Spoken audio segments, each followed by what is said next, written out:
Hey everybody, it's Cory and Abby again. Hey. And we promised we're going to give this a go, and we appreciate everyone for watching our video last week and commenting and giving us suggestions and questions.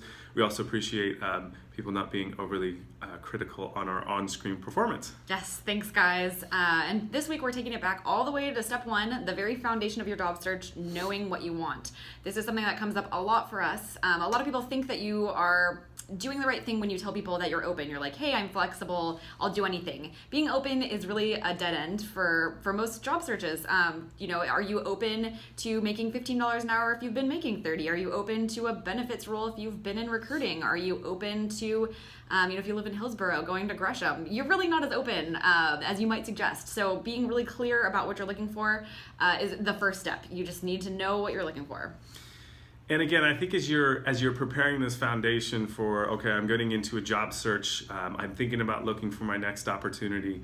Again, knowing yourself and knowing your strengths is important. Again, I think that speaks for itself, but we meet a lot of candidates who have a hard time when we ask that question, what are you good at, what are your strengths, and have a hard time articulating that. So I think before you even start launching into, I'm going to start applying for roles, think about your strengths, what are you good at, and sometimes you can ask your manager, you can ask a coworker, you can have friends or family to give their perspective on it.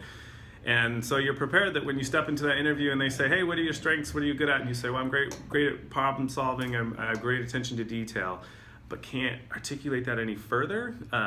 That's going to show that maybe you really don't know much about yourself. And again, I think you want to know your strengths so that you can translate that to the person you're talking to and hoping that they are not translating your skills. Yes, and when Cory says articulating, being able to really dive in on examples, evidenced strengths, and also knowing, how flexible you can be. People really do need to be flexible in a role.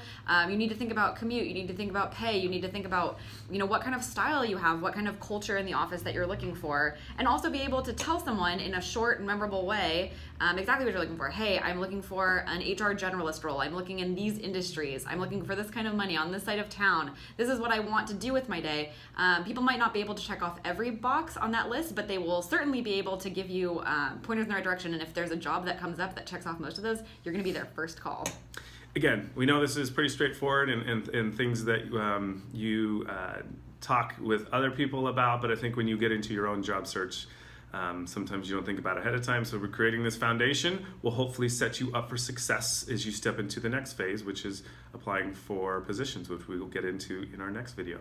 Yeah, and make sure you follow along, #humanjobsearch, and we will see you next week.